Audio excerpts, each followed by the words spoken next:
Hey, everybody. Welcome to the Dream Big podcast with Bob Goff. This is your co-host, Scott Schimmel. And of course, I'm here with Bob Goff. Hello, Bob. Hey, everybody. I hope you're having a terrific day today. I know I am.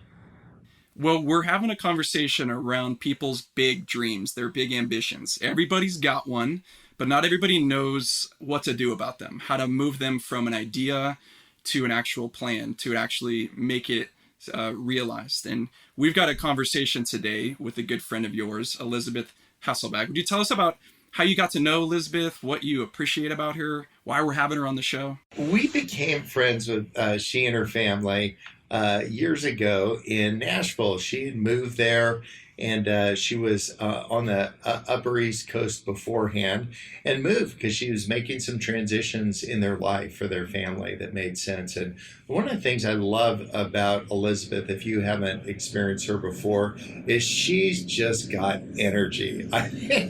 She just goes, she could light up Chicago if we could hook her to the grid. But with that energy and enthusiasm is also a lot of wisdom. And I know that we have sat with her wonderful husband and at the table and eaten peanut butter sandwiches and have conversations about life and hope. She's got terrific kids that they are doing a magnificent job in raising. And I think there's just a lot to learn from her. And so my favorite part about podcasts like this are ones where we can just let my friend go. And I just try to stay out of Elizabeth's way as she just explores the things that she's learning about her life, her faith, her family.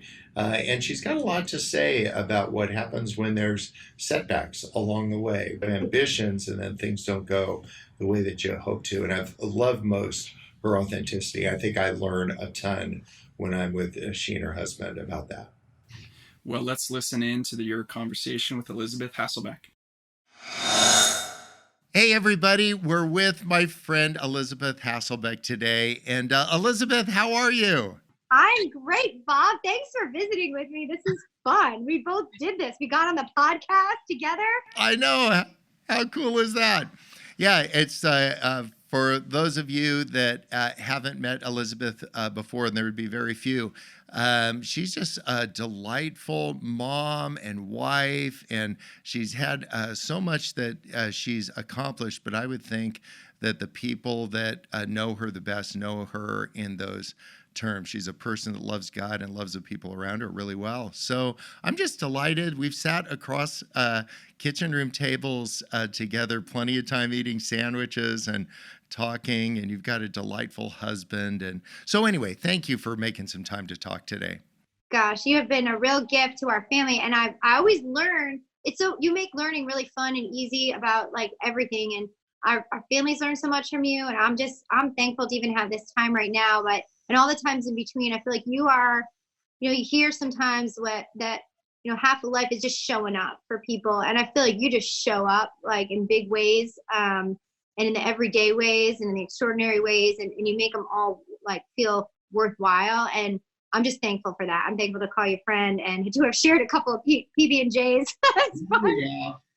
Hey, tell me about the thing that I think a lot of people are trying to figure out in life. It's a whole host of things.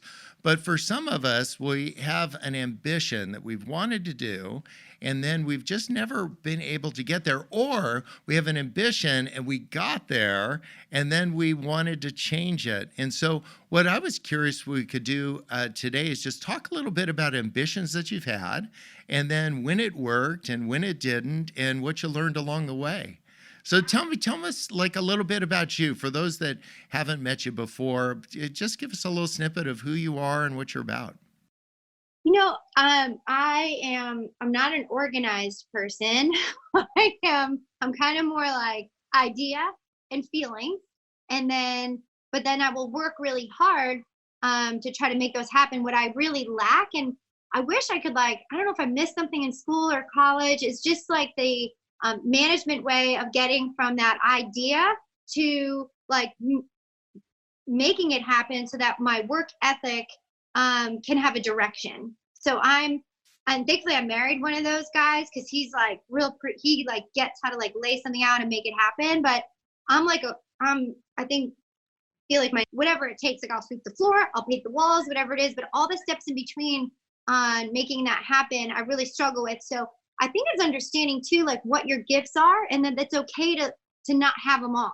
And so a big hiccup for me along the way was, well, gosh, I don't have that business management skill, and it's just finding someone else who does and like becoming a team. I love to be part of a team, and I think one of my ambitions was always to be on a good team, a team that's way better than me, and then I'll just try to like work hard and stay there. And I think if you can identify like what your strengths are and add yourself to a team, and use your strengths well, learn from the others, but not put the expectation on yourself that you're going to be like for instance, I walked on at Boston College to be on the softball team, and only because my dad encouraged me to do it. I was like, Dad, I can't play for that team. That's a Division I team. And he said, I see you. I know you. Go show them what you can do. And don't forget to run fast. So when he told me that, I was like, wow, that's kind of like, I feel like sometimes how God sees us, like, I see you. I know you.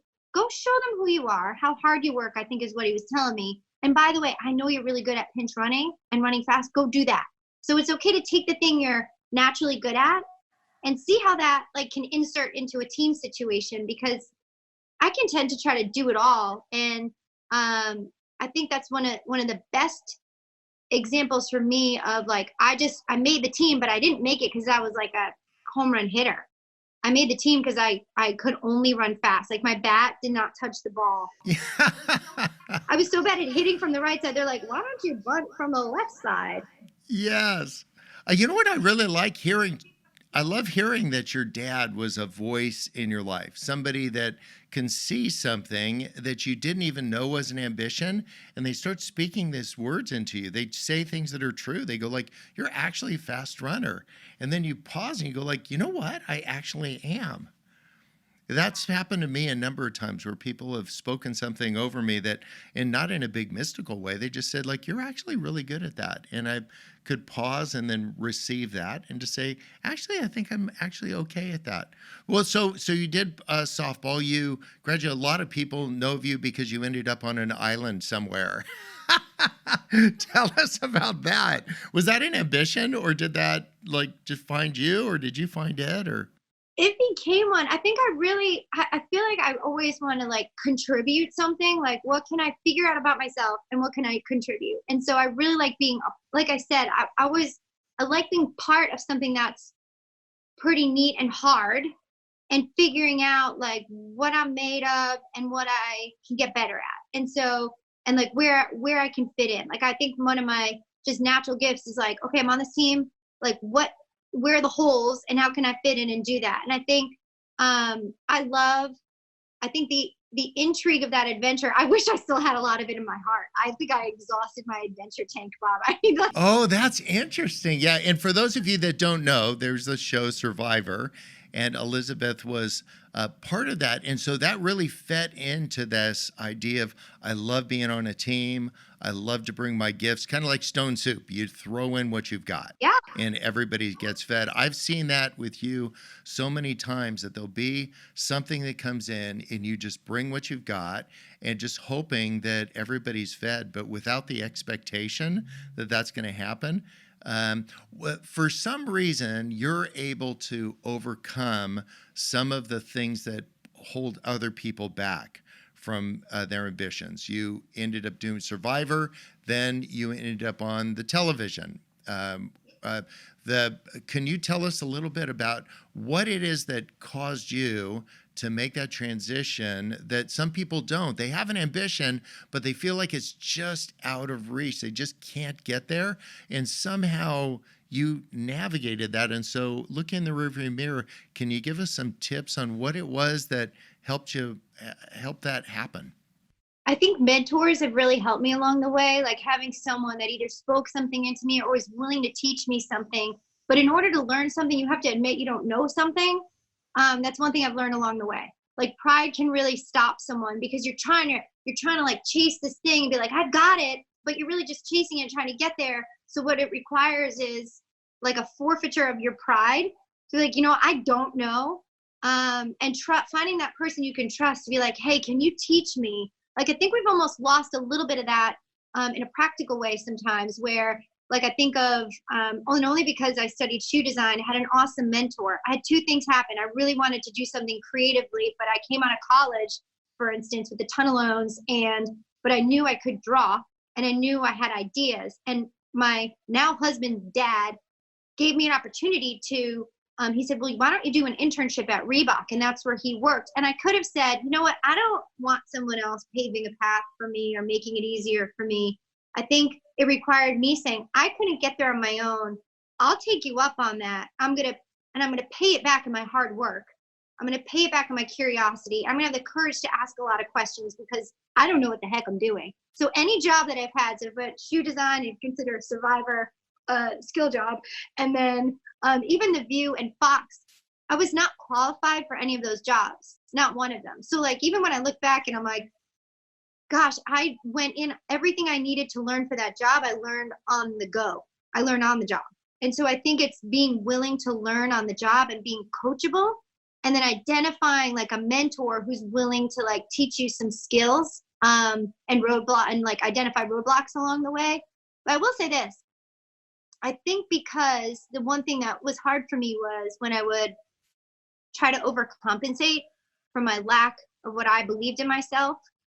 And it can get exhausting to like work hard. Like you do hit your limits, you know, if you're not admitting that you need either a little bit of a break or you're trying to please people around you. And so it's that balance of taking your work ethic and identifying your dream and trying to chase it and giving yourself permission. Like you're going to make mistakes. I try to focus on, like my word this year is yesterday.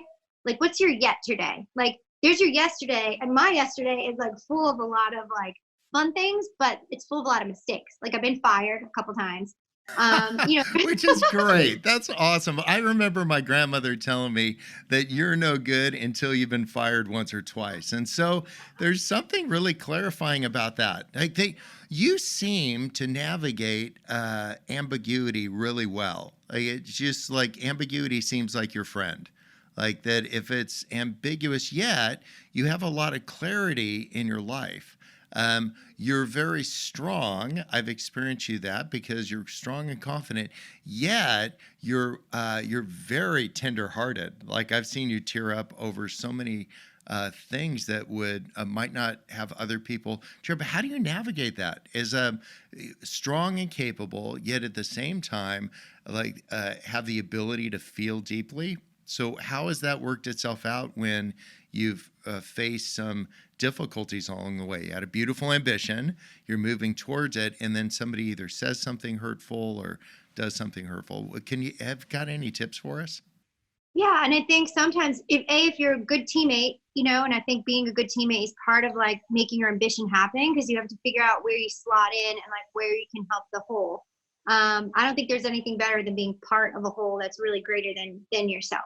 And I think when those setbacks come, I think that's where like there will be a point in your life, and I only know this because I was raised really being like work hard and try hard.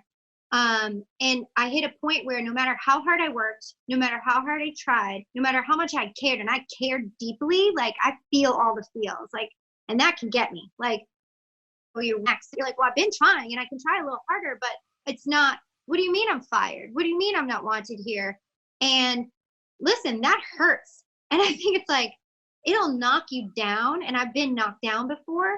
And I've knocked myself down because I put a lot of pressure on myself not to let people down around me. And I know I have at times. And that gets me the most. Like, how do you recover when you feel like, oh, I just let that person down, or I didn't handle that the best way? Those are always the hardest things for me. And it's just trying to figure out the next best step. And also sometimes your next best step is not a step.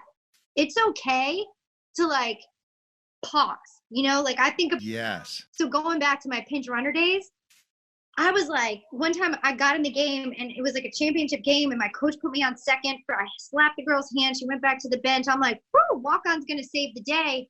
And I remember hearing the bat hit the ball and just taking off. And I'm like, the walk-on, the bench warmer, I am going to save the day. Like, it is up to me. I'm going to show everybody that I'm going to save the day. And my base coach is like holding me up, like, slow down. And I flew by her and like got tagged out so hard at home. I was so out. Like dead out. We lost the game. It was a battlefield. My coach's fire is coming out of her head. She's so mad at me. And I think sometimes in life, I try to do things out of my own will and desire. And I think we've got a great base coach in God where he will like give us a hold. He's like holding it because he can see the whole field. I just can see the base I want to steal, but he wants to like slow us down for a second and hold up till it's just right so you can score. And I'm not always good at that. Yeah, I can so relate to that idea of just like I make it coffee nervous. I'm just like so amped all the time, and it's hard to pause because I think one thing we have in common is that we see opportunities and we want to go after them. When I look at your life and the things that you've accomplished, it's because you see an opportunity and you just become available to it. Yet, at a practical level, you can't say yes to every opportunity. And so how do you navigate between those? When you have an ambition and there's a couple opportunities that come, is there ways that you've found that you could help us sort out between this one where you'd hold and that one where you'd run hard? Okay, so I am not good at that, but I recently have tried to make, sometimes I'm visual, right? So I try to make, when I have two things that seem to be conflicting, I'm pretty good if like there's no conflict. Like if I see, for example, 2 years ago, we got an invitation on a week's notice to go to Haiti and hang out with some awesome kids, and like literally they're like cousins now. And we were like, next Wednesday, let's go. And so that was really, I had great permission to go, even though it wasn't on the books, it wasn't planned. We had to like rush shots and all that. And that was awesome. And I think leaving a little room for something to just pop up is always key. So leave a little margin. I've had times in my life where it was so busy I couldn't be with. And my goal is to be, busy's good, but not to the point where you can't really be with people on like a moment's notice. And then for me, it's when things conflict with like schedule wise, because if I could, I'd be in 8 places at once. I really want to be. So I have to do like where I want to be and then where I'm needed, and see how those things line up and who needs me, right? So that's hard for me to do because I kind of make everything super important, and it's not easy for me to prioritize. But it's like you may want to be in 2 places, but you might be slightly more needed in one. And so I'll make a chart. I literally had to make a chart recently about like I wanted to be in 2 places bad, and I had to say like, but I'm needed here like a degree percentage measurement more than I am. And that broke me. I was like, I think I cried. It's hard for me because I want to be where I want to be. And sometimes it's where you're called into 2 different things at the same time. And so sometimes I just got to write it out and be like, okay, now where is the need? What does that look like? And make a decision based on that. And that does not come easily to me. And so I can run on all cylinders and put things pretty close back to back. But I think the key for me is always leaving enough space when I can to be ready to be fully with or fully go somewhere if needed.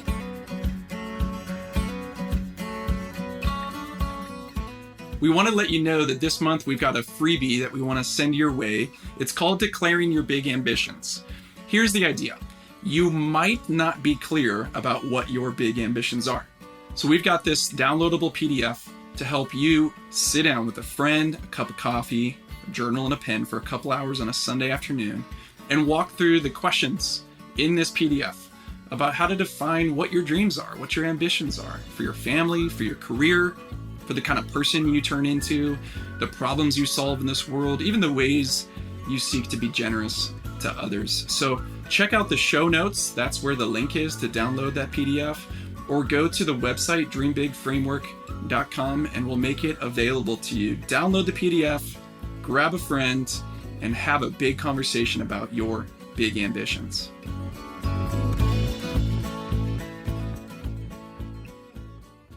Picture in my mind's eye that line down the middle of the page.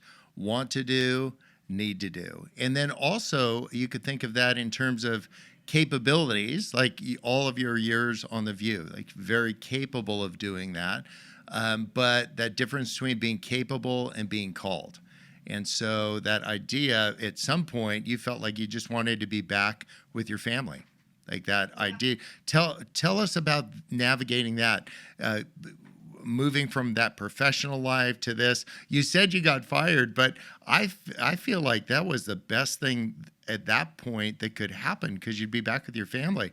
But it must have been hard. How do you deal with the difficulty of feeling rejection or feeling whatever it was that you felt? Yeah, I mean, rejection was it. You know, the neatest thing is that sometimes it's really about your heart. What I realize, it's about your heart. Like, the circumstances are happening, and I like the word capable because it has a cap on it. Like, it's got a limit. Okay, so your capabilities, as extraordinarily skilled as you might be in one area, or talented or gifted or worked hard to get there or studied, like, it has a cap to it, right? So, but I think your calling doesn't really have that. So, like, if you're called into something, it's a real invitation where you will feel empowered and enabled in a different way to do even something you have no skill at. You know, you might figure out your skill when you're in the thing. You know, like, I have figured out that I like sitting and talking with some women in recovery, and I didn't know that was my thing until it was already there. Like, in fact, I was kind of afraid to do it until I did it. And then I'm like, you know what? Like, that, I kind of felt like that was a thing I should do more. And I think with The View, listen, I'd get fired again if I could. That was awesome. That's great. You should say, here are the 3 steps to getting fired, and then how to celebrate when that happens. I think sometimes people, when there's a setback like that, you feel like you lost and that you're just painting a happy face on it. But I've experienced you just so filled with joy and ambition and purpose and like commitment to your family and the people that are around you. And that sometimes for me, when I've felt rejection, I know when I write books, I never put the title of the chapter on it till much later. Because sometimes if I would title a chapter Rejection, actually I'd retitle it a little bit later, Release. Like that it was actually something I was released in disguise. How do you navigate when you're feeling really low and feeling the weight of something that was an ambition? How do you encourage people to stand on second base and wait till you get the right signal to jump back in and pursue another ambition? Here's the deal. If you're feeling rejected and sad because something just didn't go your way, you didn't get the job, someone didn't like your work, you got fired, I've been in all of those situations. If you feel rejected, it just means you've invested your heart in something. And I think that's okay. For me, it's like, if I just felt, well, okay, I don't feel that because I cared about it. You should be caring where you are. And I think it's a difference between looking at, and listen, I cried, don't get me wrong, like I was sad. I was sad actually through this whole writing season, and then all of a sudden my heart changed. I'm like, you know what, I can't. First thing I said to my team was, I'll go anywhere to talk about this project, but I won't go to The View. I was stubborn, Bob. Like, I still had a little resentment in my heart. It's not like I was happy about it right away. And even when I thought I had a peace about it, I still obviously had like some roped off areas in my heart that I'm like, but I'm not going there. And then all of a sudden, like 2 weeks ago, I'm like, I can't wait to go there. Isn't that crazy how you don't realize you've rounded that corner until you've rounded and you go like, wow, I'm actually on the other side of that. Yeah, I'm going to thank them. Thank you for letting me go, because they let me go. Like what you just said about releases, like that was yesterday. And then there's the yet today. Like literally what's coming yet is so much better. And you're not going to be able to see it right away. And so that confusion feeling inside, that's normal. It's fine to feel sad, and it's fine to grieve what was, but you can grieve, and you can also look ahead, like with the hope that like what's what's yet to come for you is so cool. Yeah, good words. Good words.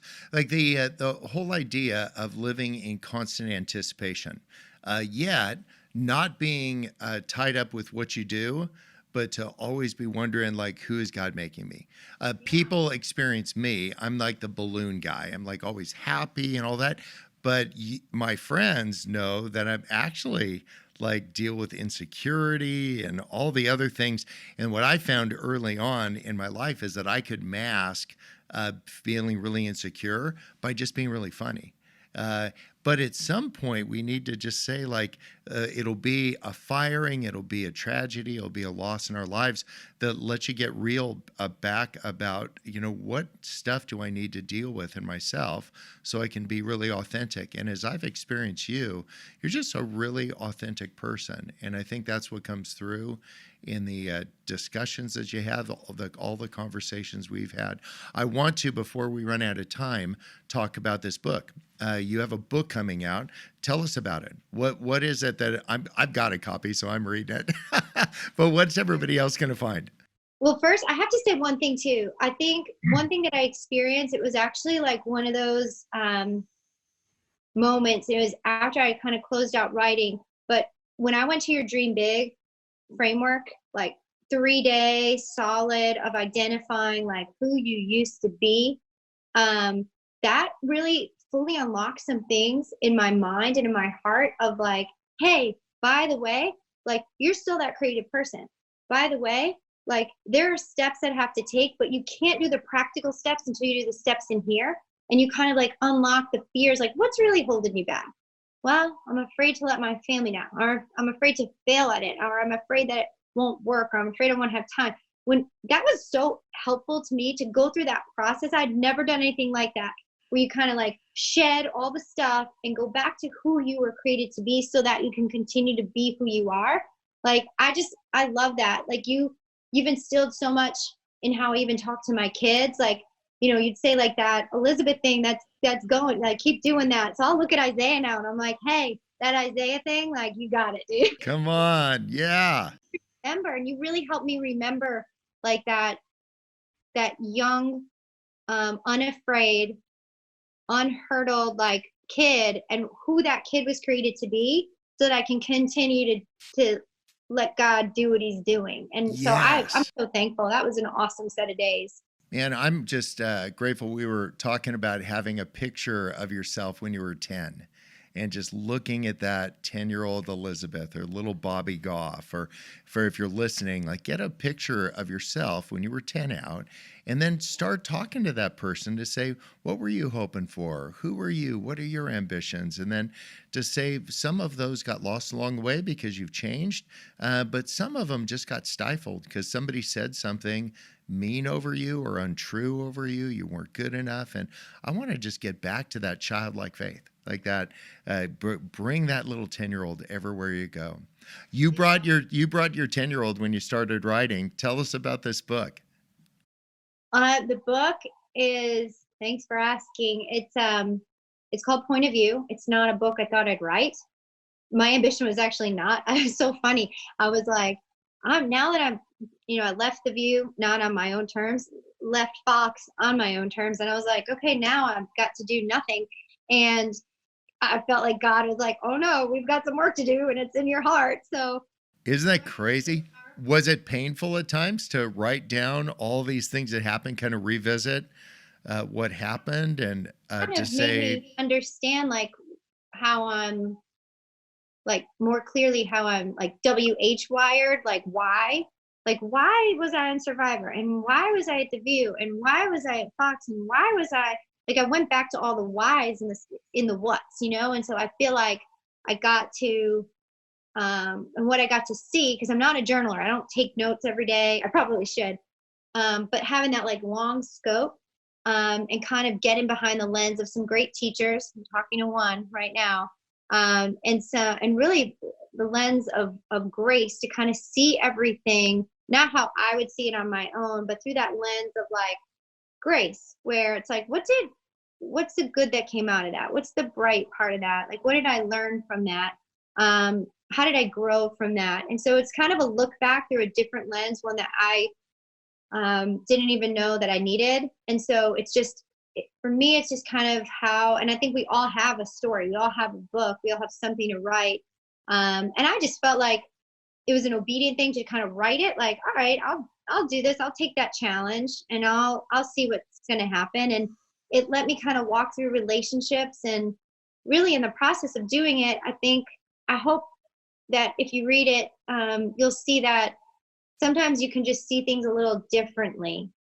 See someone else's. In the news world, we talk about getting the POV, or the point of view of someone. And in order to like really identify with why someone is thinking a certain way or feeling a certain way, you really have to get like their angle on it. You get their story, you have to line your eye up right by their eye line to get their particular point of view.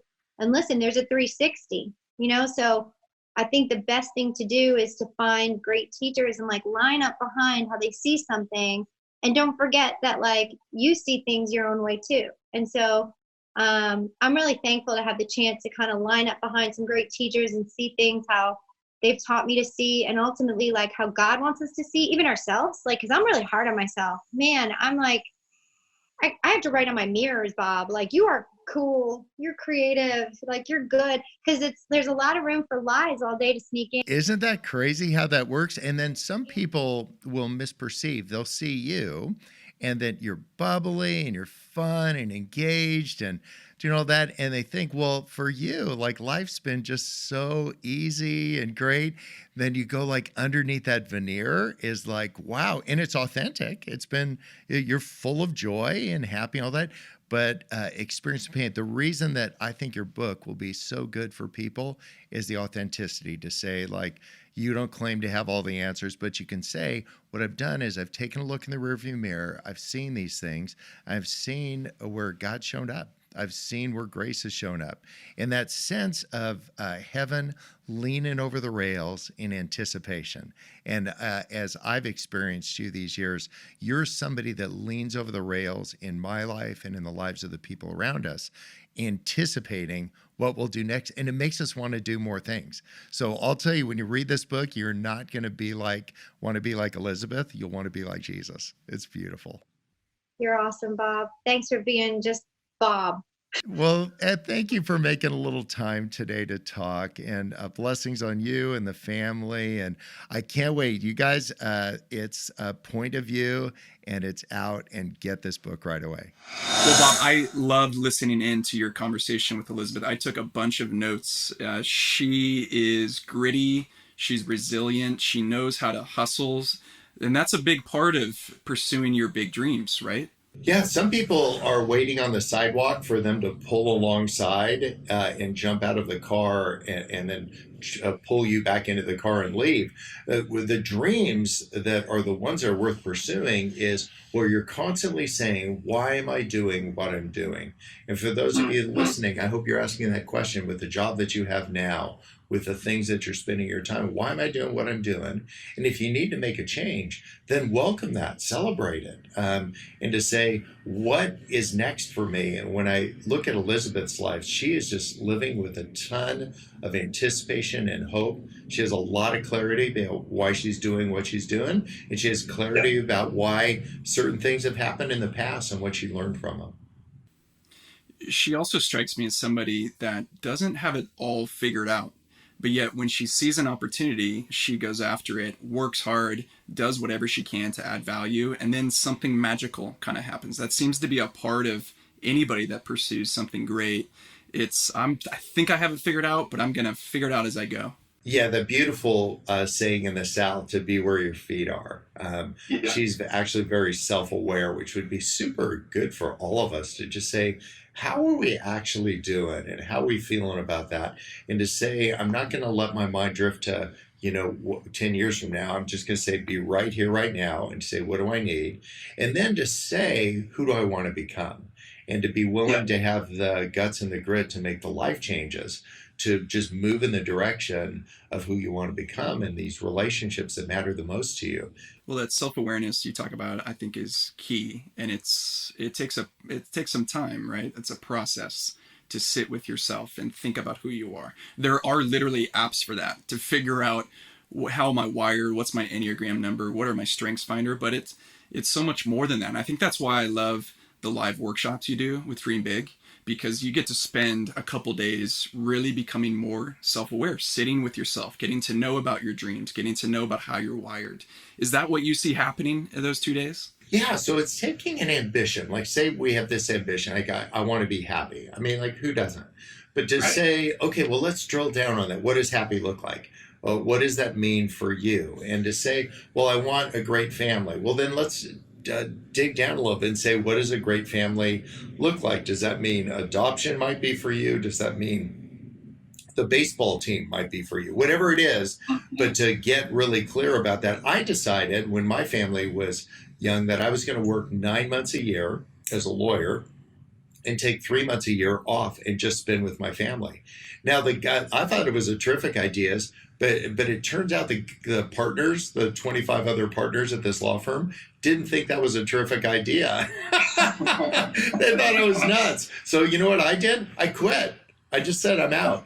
I'm just not going to let everybody vote by consensus about what my life and my ambitions are going to be. If your ambition is your family, you must be present to win. And so one of the things that we do at Dream Big is to just say, what are your ambitions? And then you might have multiple ambitions. Say like, awesome, let's pick a couple at the top and just say, let's drill down on those. And how can we move those forward? Match an ambition with an opportunity, because as soon as you're clear on your ambitions, it'll be like the opportunities are going to find you. It's crazy how that works. They were always there. It's just you weren't looking for them and you didn't think now is the time. And I would say that's part of Dream Big. Now is the time. Let's make that happen. And there's also something about being together with other people. That's something I was listening in on the conversation with you and Elizabeth, that she said, admit when you don't know, ask for help. Find people around you that could speak into and add to the color and the details and the plan and who am I. That's what you get when you come to these workshops. You get a community and a conversation. Yeah, I know I'm dating myself, but I remember when I was a kid, I watched The Wizard of Oz. And there's that scene in The Wizard of Oz where it goes from black and white to color. And that was just like blew everybody's mind because nobody had ever seen like a color video or movie before. And so when you get around other people that are dreaming their dreams that are different than yours, all of a sudden it's like yours goes from black and white to color. That's the best way I can describe it. And you say, this is actually possible, because you see the courage that they're exhibiting, going for theirs. And you say like, wow, I can have a little bit of courage to do mine too. If there was a physician that just wasn't inspired by what he was doing. And so he decided he was going to quit and move to an island. And what he did when he got to the island, he discovered his family all over again. And you know what the crazy part is? He's still a physician, and now he's a physician in an island doing amazing things. And so what sometimes you'll discover is it'll be a little riff on something that you're already doing right now. It's a capability you already have, but it's giving it a quarter of a twist and saying, actually, that's what would dial me in to where I am right now in my journey. Well, you've got a couple of those workshops coming up May at Magnolia down in Waco, Texas. You've got another one at the end of May down in Tennessee at Onsite. If somebody was thinking about investing in their dreams, getting around a couple people that could help them figure out what to do about their big ambitions, is that a good thing for them? Is this something they ought to invest in? Yeah, I would just surround yourself wherever you are. Dream Big is one of the places, but find, Starbucks might be that place for you. Whatever it is, you go find people who are dreaming some big dreams, get around them, and then say where we go. So you are welcome to join us in Waco, Texas at Magnolia, and you're welcome to join us at Onsite, just outside of Nashville. Both are great places. Onsite, this beautiful facility with cabins, and there's about 60 people that we can fit in, and it always fills up. But we'll just spend 3 or 4 days together there. Magnolia is a couple days in Waco, Texas, and again, being around people that have dreamed big dreams. Yeah, and seeing them come into fruition.